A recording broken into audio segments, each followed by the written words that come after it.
Take a look at this aquarium. Look how clean is the water. It's just amazing.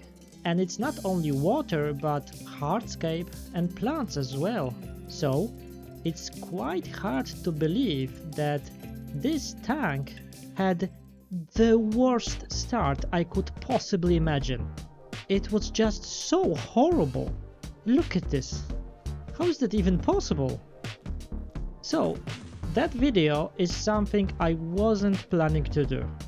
It was supposed to be just a build video for a simple breeding tank for my Harlequin Rasboras. But I think that it might be a good lesson and the encouragement to some of you. So, today I will show you how to turn a complete disaster into a great success. So, this is the tank that I used for this build. It's 45 by 30 by 30 centimeters and holds roughly 40 liters of water.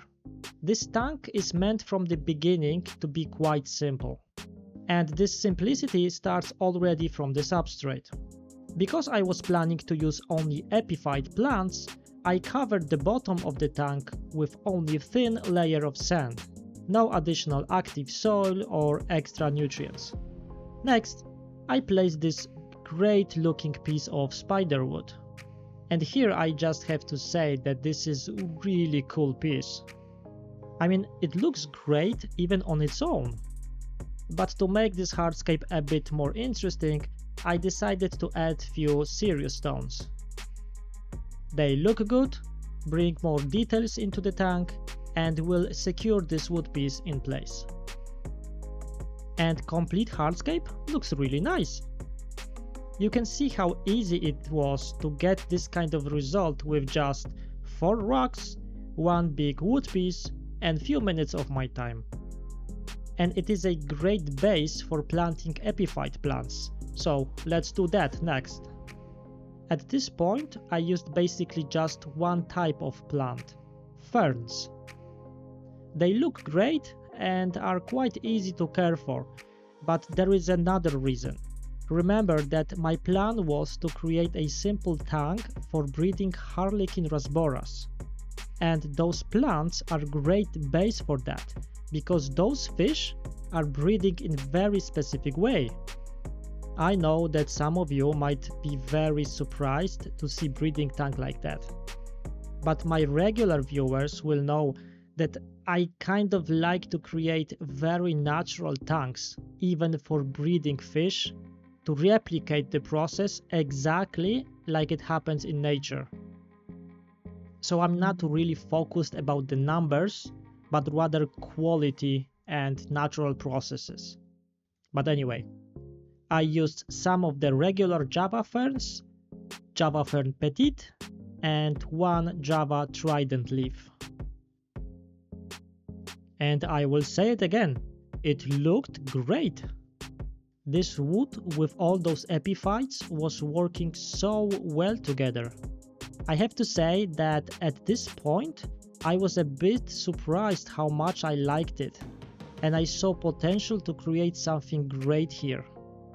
But I decided to stick to my original plan and just keep it simple. So at this point I wanted to fill it with water and show you the results after 3 to 4 weeks when the tank was cycled. Simple, right? Nope, not this time. Because this is how this tank looked like only after 3 days. Don't get me wrong, when you are using new spiderwood, this fungus growth is absolutely normal. It's even expected, but not like that. This time there was white slime absolutely everywhere. Oh my god, it was just shocking. It was not only on the wood, but on the rocks, on sand, on every single corner of the tank. Entire glass was covered with it. Glass! Just look at this. Look at the amounts. And it kept growing like crazy. And in reality it looked even worse than it looks on the video. Obviously you can see that there are no plants in there. but I had to remove them just for the sake of filming. I mean, they are epiphytes, so it was very easy. I did it for you because I wanted to show you that shot, so you could see it with better contrast how severe was the fungus infestation. And in full transparency, I did rinse the plants with clean water before I placed them back in the tank. So, how I saved this tank? What exactly did I do? Nothing. I did nothing. And I strongly recommend you to do the same in the situations like this one. Just let the nature do its thing. Don't rush it, stay calm, and it will just go away on its own. Even in extreme scenarios like this one, all you need is a bit of patience. And what you don't need is strange advice that you can find on the internet. For instance, put some plecos immediately. No, don't. This happens very often in very fresh tanks. And in my case, this tank was 3 days old and not even close to being cycled. So if it happens in very new setup, it's definitely not ready to have any fish inside. Second, clean everything every day until it disappears. Okay, there is no harm in doing this, but I also don't see any benefit. It will grow until there is something to consume. And this something is inside your new wood piece. So, let the fungus eat everything there is to eat, and it will go away on its own. By cleaning it, you might prolong the process, because you are not fixing the source of the problem, but the result of it. Number 3, use chemicals for fungus and bacteria. This is possibly the worst advice I have read. You should never use chemicals until it's absolutely necessary, and this is really not the time to do it. Aquariums are natural ecosystems, so let them just work things out, especially because you are not risking with health of any fish. Number 4, throw a bunch of snails and shrimp inside. Yes, this one might help, but this is the same story like with plecos. Very unstable environment, so very risky, especially for shrimp.